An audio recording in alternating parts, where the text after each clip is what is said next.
कैसे बहारी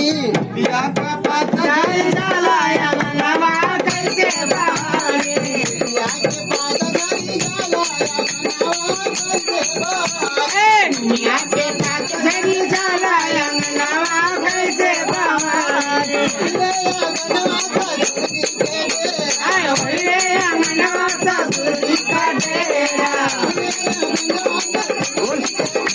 आओ रे अंगनवा ससुर